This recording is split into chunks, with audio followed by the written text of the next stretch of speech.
First Genesis, of course. Genesis 19.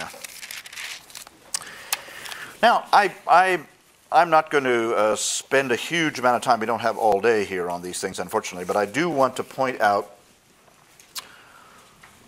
some things. Now, let me say right away that good Christian people have looked at the passages I have looked at for a long time, and they have come up with different conclusions. I mean, they have. I know that. That doesn't make them evil, doesn't make them wrong, doesn't make them stupid. They simply look differently than I do. And I'm trying to show the places where the differences lie.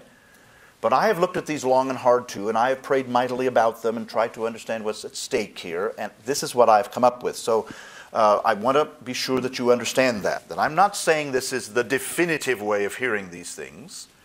I am saying it is a possible way of hearing these things, and that's important to me because the Bible, after all, among many other things it is literature. It's not science. It's literature. And when I read literature, I might have multiple ways of hearing it. That's the nature of literature. Good literature, that's what this is.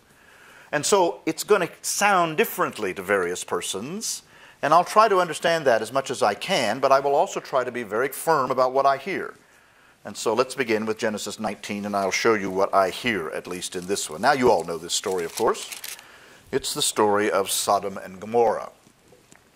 Now, one of the problems right away, obviously, the word Sodom itself has turned into an English word, hasn't it? Sodomy becomes a kind of statement about homosexuality. That's very unfortunate. The word sodomy does not occur in the Bible, I hasten to add to you. Sodom becomes a kind of byword for evil. But let's see if we can figure out what sort of evil it really is. And that seems to be where the problems lie. All right. Now, let me summarize the story for you. You know it. Chapter 19, angels come to Sodom in the evening, and Lot is sitting in the gateway of Sodom. And when Lot saw them, he rose to meet them, and he bowed down with his face to the ground. God is sending these angels to figure out if Sodom is really as bad as God has heard. And Abraham has just argued with God about whether God ought to destroy the place. What if I find 50 righteous people in the city, says Abe. What do you destroy? No, I won't do it. There are 50. They sort of haggle for a used car for a while, and then God says, okay, Abram convinces him. This is not the only time in the Bible where that happens, of course. Exodus 32, Moses argues God out of destroying Israel, also at the base of Mount Sinai. When Lot saw them, he rose to meet them. He bowed down with his face to the ground, and he said, please, my lords, turn aside to your servant's house and spend the night, and wash your feet, and then you can rise early and go on your way. And they said, no, we'll spend the night in the square. It's a lovely night. We'll sleep out here. Fine. No, he urged them strongly. They turned aside, entered the house, and he made them a feast and baked unleavened bread, and they ate. And now comes the first problem in this text, in the Hebrew text. Before they lay down, the New Revised Standard Version translates the next Hebrew word, the men of the city, and that's the problem. This word does not mean male in Hebrew. It means all the human beings. Enosh is the Hebrew word. That word never means male. The word for male is either zakar or ish in Hebrew, and enosh is not. Enosh means human beings. And I want to argue with you that it's not just the men of the city that come to these gates. It's everybody in the city. Men, women, and children. They're all there. Sodom is a place of absolute bizarre behavior. And not just the men. We're not just talking about homosexual rape here. We are talking about assault by everybody. The men, that is, the word is used again, enosh, the human beings of Sodom, young and old, listen, all the people to the last man. They got that right, you see. But they translate the word men, skews the text toward a kind of male thing. And it's not a male thing at all. Where are the men who came to you tonight? That's the word men, all right. Ish. Bring them out so that we may know them.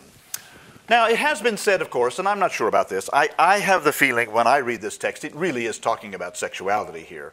Although the word no, yada in Hebrew, is used over 900 times, and only 10 times in all of the Bible is it used sexually. It's about recognition, knowledge, other times. But here, apparently it is sexual. Now, there have been some who tried to argue it's not. They're really talking about just getting acquainted, knowing them, talking to them. I don't think so. The text strikes me as more angry than that, more abusive than that. But what's interesting about this It's everybody in the city, though. It's men, women, and children, all of them. Bring them out here. We want to abuse them. We want to have at them. These people are out of control. They are monsters, to say the least. All of them. All of them. And then, as you know, what happens is that Lot takes his daughters and chucks them out there, which is even worse, of course.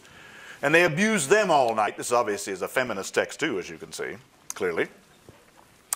And then the angels realize the place really is in big trouble. It's an awful, awful, awful place. Okay, well, that's the story. You know that one. I've already said to you now, I do not think this is about male homosexual rape at all. It's about abuse by everybody in the city. But more than that, interesting enough, in the Hebrew Bible, Sodom is mentioned 2 other times. Jeremiah 23:14, Ezekiel 16:49-50. In those places, there's no talk of sexuality at all. The sin of Sodom is bad hospitality. They did not receive the strangers. Now, here's a classic example of how the context of a writing is so important. In the ancient world, this text is presumably 26 or 2700 years old, depending on which scholar you read. Hospitality was an enormously significant question in the ancient world. To receive persons hospitably was crucial to being a full participant in the community. There were no strangers. Strangers came and they were welcomed, and strangers were brought in, and they were protected, and they were fed, and they were housed and clothed. Hospitality is a crucial thing, and it still is in the Middle East, I might add, very, very significant. Both Jeremiah 23 and Ezekiel 16 describe 2 things about Sodom. One, they are concerned only for their own welfare, their own ease and comfort. They're wealthy and comfortable. And secondly, they reject hospitality. That's the problem of Sodom, they say. It's not until Jude, in the New Testament, we'll get to Jude in a little while, that it gets connected with Sodom and sexuality. We'll talk about how Jude does that, okay? All right, that's the first passage. And as I say, it's very problematic, as you can see. I don't think Sodom, even in its own thing, is about homosexual rape at all. It's about abuse of a whole city of strangers who have come for hospitality, and they have been rejected, and they have done terrible things. And the result is God's anger and destruction of the city.